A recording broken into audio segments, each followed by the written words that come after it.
योगा और वो भी खुली फ़ज़ा में। कभी एक्सपीरियंस करके देखिएगा। वैसे मैंने योगा नहीं किया था, सिर्फ मैं पोज़ बना रही थी फ़ोटोज़ के लिए, लेकिन ये अच्छी चीज़ है अगर आप ट्राई करें तो जनाब मैं थी, समझ तो गए होंगे आप, समझदार तो बहुत है कि मैं कहाँ पे थी। ये है शक्करपड़ियाँ, इस्लामाबाद, और जिसको पाकिस्तान मोनूमेंट के नाम से भी याद किया जाता है। यहाँ पे मैं गई थी फैमिली के साथ, और क्योंकि मैं जब बाहर जाती हूँ तो मुझे बड़ा क्रेज़ होता है कि मैं इन सब चीज़ों को आप लोगों को भी बताऊँ, दिखाऊँ, शेयर करूँ। इतने खूबसूरत मनाजिर अगर मैं आप लोगों से शेयर नहीं करूँगी तो मुझे बिल्कुल भी अच्छा नहीं लगेगा। उस दिन मौसम थोड़ा सा डस्टी सा था, डस्की जो भी था, मतलब बारिश हुए काफ़ी दिन हो गए हुए थे, और इस्लामाबाद में भी हल्की हल्की डस्ट थी लाहौर की तरह। लेकिन अल्हम्दुलिल्लाह ऐसा सच कोई सांस का मसला नहीं था, या फिर कुछ भी गले वगैरह को नहीं लग रहा था जैसे लाहौर में इंटर होती लगता है। तो ओवरऑल जो है ना मौसम ठीक था, क्योंकि धूप नहीं निकल रही थी प्रॉपर। इसी दिन की बात है कि रात को बारिश हो गई थी, और बहुत अच्छी बारिश हुई थी, तो ये सब डस्ट वगैरह बैठ गई थी, क्लियर हो गया था बहुत ज़्यादा, अल्हम्दुलिल्लाह। तो जनाब चलते हैं और देखते हैं कि शक्करपड़ियाँ के अंदर क्या क्या चीज़ें हैं और क्या क्या नहीं। काफ़ी लोगों ने तो देख भी रखा होगा, लेकिन चलें यादें ताज़ा करने में क्या हर्ज है। तो ये वहाँ पे एक शॉप है, यहाँ पे इस तरह की चीज़ें थी, मतलब आप कह सकते हैं कि ऐसे डेकोरेशन पीसेस थे जो यादगार के तौर पे ले जाए जा सकते हैं अपने घर में। खूबसूरत थे, अच्छे थे। आप भी देखिए और मुझे बताइएगा कि आपको इनमें से कौन सा अच्छा लगा।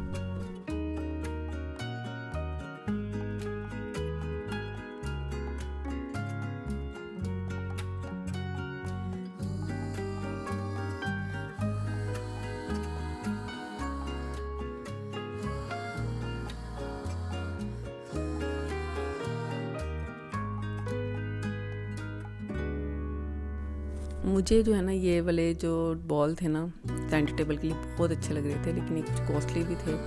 आई थिंक 6,000 से लेके 8,000 के रेंज में थे। बहुत खूबसूरत लग रहे थे, लेकिन अभी मेरा लेने का इरादा नहीं था, क्योंकि मैं कैश वगैरह भी लेके नहीं गई थी। लेकिन मैंने सोचा है कि मैं कभी जाके लूँगी, होपफुली जल्दी।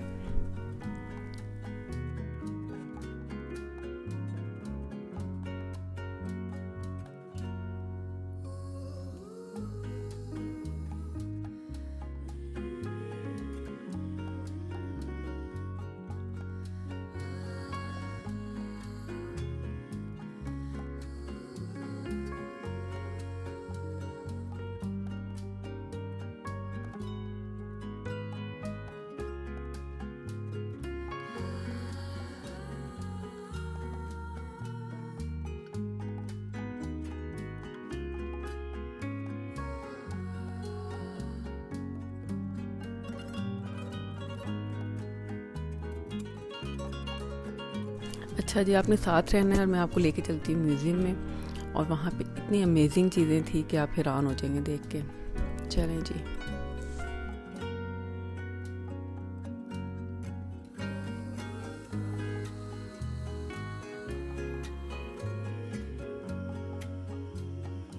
अगर किसी को पाकिस्तान की तारीख़ में इंटरेस्ट है, ये वो चाहता है कि उसके बच्चे भी इंटरेस्ट लें, तो उनको यहाँ पे लाजमी जाना चाहिए। Very beautiful place it was. वो कहते हैं ना कदम कदम पे तारीख बिखरी पड़ी, तो वो इस तरह के हालात थे यहाँ पे। ये हम लोग स्टेयर्स एंटर हुए थे अभी, और स्टेयर्स से नीचे जाना था, और सामने देख के लग रहा था कि बहुत अच्छी जगह पे आ गए हैं बाय चांस। तो यहाँ से निकलने को दिल नहीं करता। आप लोग एक दफ़ा जाके देखिएगा, आपको भी अच्छा लगेगा। टिकट भी बहुत मिनिमल सी थी, मतलब मेरा ख्याल से कोई 150 रुपये की टिकट थी, और अगर आप स्टूडेंट हैं तो फिर शायद आपकी फ्री एंट्री भी है।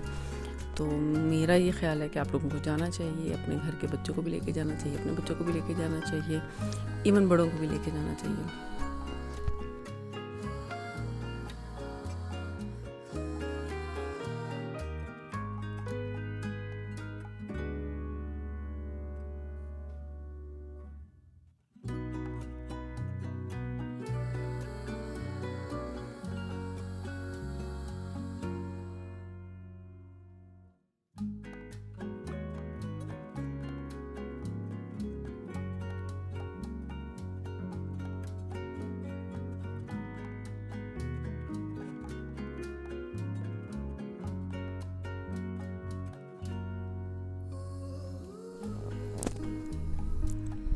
तो जनाब ये मैं अपने बच्चों के साथ देख रही थी और इतना अच्छा लग रहा था मुझे। असल में आप लोगों को शायद लग रहा हो कि मुझे क्यों अच्छा लग रहा था। इसलिए अच्छा लग रहा था कि मुझे हमेशा से जो है ना हिस्ट्री में, स्पेशली पाकिस्तान की हिस्ट्री में बहुत इंटरेस्ट रहा है। आई वॉज गुड इन पाक studies, I was good in history और पॉलिटिकल साइंस में जब आप पढ़ते हैं कि किस तरह से आज़ादी हासिल की गई थी। मतलब एक सब्जेक्ट तो है ना पॉलिटिकल साइंस में। अब आप ये ना समझे कि पॉलिटिकल साइंस जो है ना वो बिल्कुल ही पॉलिटिक्स पे है और आजकल की पॉलिटिक्स पे नहीं। आज़ादी से पहले के भी सबक पढ़ाए गए हैं वहाँ पर और मैंने बहुत अच्छी तरह से पढ़े थे और ये बहुत ज़्यादा इंटरेस्टिंग होते हैं। आप भी कभी पढ़ के देखिएगा। ये जो है ऐसे यहाँ पे देखे गंधारा आर्ट था यहाँ पे, जैसे कि आप पढ़ सकते हैं।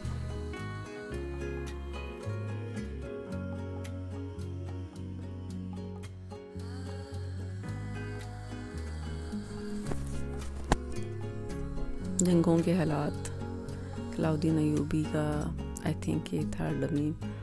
और इतना बहुत खूबसूरत काम, मतलब आप सोच सकते हैं ना कि ये किस तरह से किया गया होगा और किस तरह से फिक्स किया गया होगा यहाँ पे।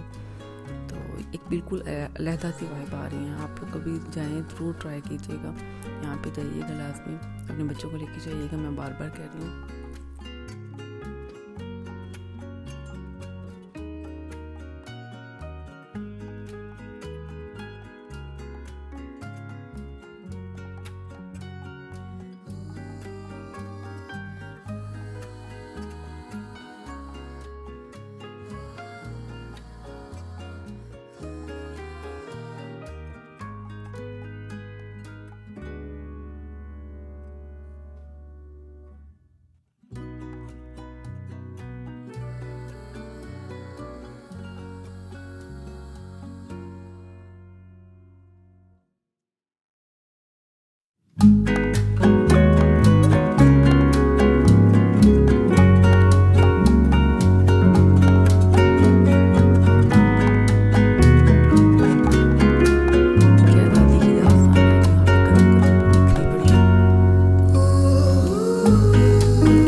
एक आज़ाद मुल्क में हैं।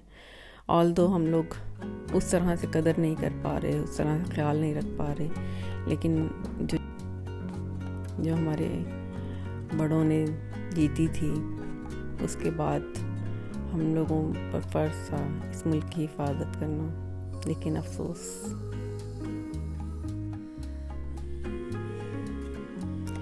एक मिसाली कौम तो नहीं बन सके, लेकिन कम से कम अपने आबा की तारीख का तो ख्याल रख सकते हैं।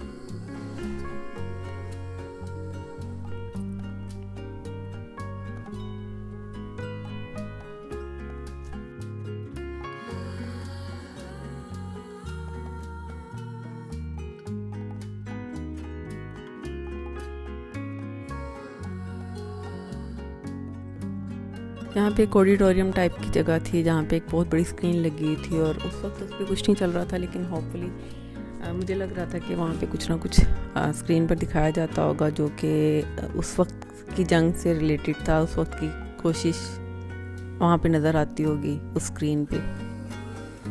ये हम लोग आ गए थे एक रूम में जहाँ पे कायद-ए-आज़म के नवादरात रखे गए थे, उनके इस्तेमाल में रहने वाली चीज़ें रखी गई थी, और ये विंटेज सोफ़ास और फर्नीचर को देख के बहुत अच्छा सा फील हो रहा था। लेकिन मैं एक्सप्लेन नहीं कर पा रही कि वो कैसी फीलिंग थी।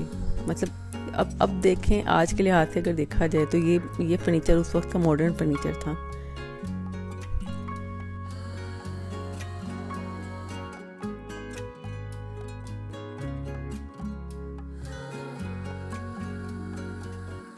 की राइटिंग टेबल थी और इतने मज़े की लग रही थी कि दिल चाह रहा था कि ये खुला होता शीशा और मैं भी यहाँ पे बैठ के कुछ लिख पाती। उनका किताब रखने की शेल्फ और एक्सेट्रा एक्सेट्रा, ब्यूटीफुल।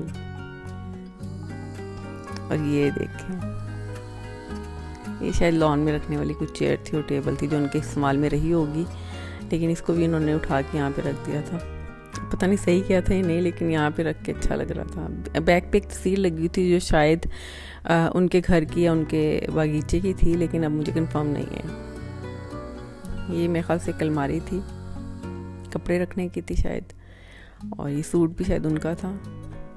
और ये एक आराम कुर्सी थी, मतलब सोफ़ा कम बेड जिसे कहा जा सकता है, छोटा सा क्यूट सा, लेकिन संभाल के रखा हुआ। एक आधी सदी से ज़्यादा गुजरने के बाद भी अगर कोई चीज़ सही सलामत है तो ये बहुत बड़ी बात है, ख़ास तौर पे पाकिस्तान में।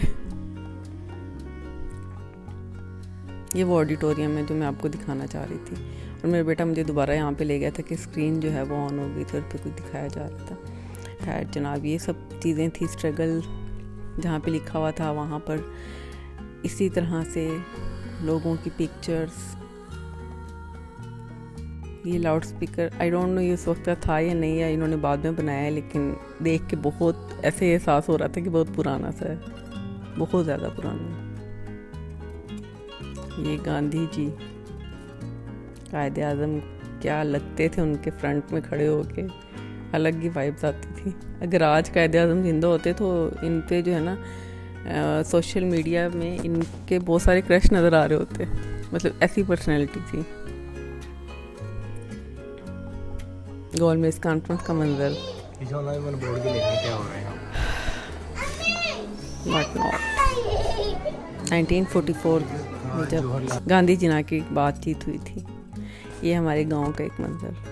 अब तो शायद ऐसे मनाजिर जो हमारे गांव में भी कम ही नज़र आते हैं, लेकिन कुछ अर्सा पहले तक ये सब कुछ वहाँ पे देखने को मिलता था, लाइव देखने को मिलता था। आप लोगों ने भी यकीनन कोई ना कोई पंजाब का गांव तो देख ही रखा होगा। और यहाँ पे मैं अपने बेटे को डांट रही थी कि सही तरह से जो है ना वीडियो बना लो क्लियरली। मिज़ार कायद का नमूना।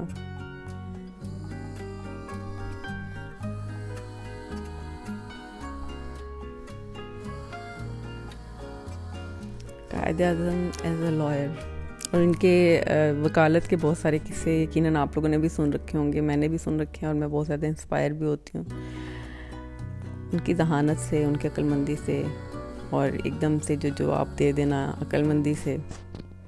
कायद-ए-आज़म और इनकी बहन फातिमा जना।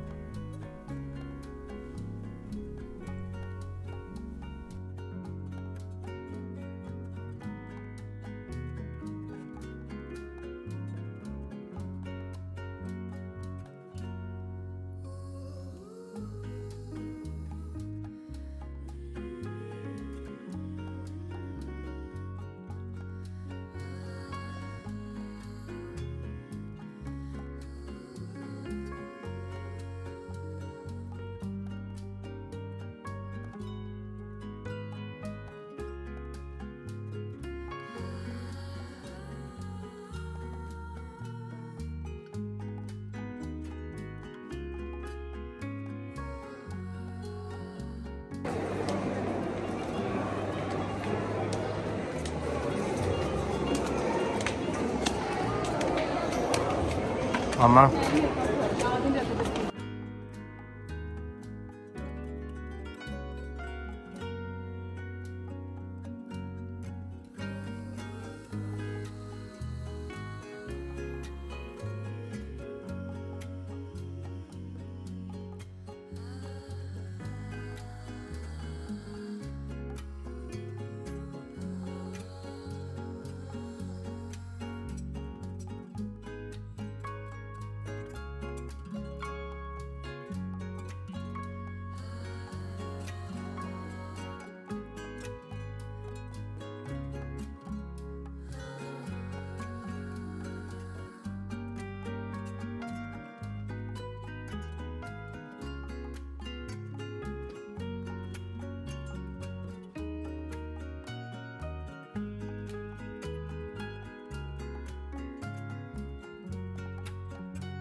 मुझे यकीन है कि सब देख के आपका भी दिल चाहा होगा यहाँ जाने को, और कभी भी इस्लामाबाद आना हो या अगर आप इस्लामाबाद के रिहायशी हैं तो ज़रूर जाइएगा।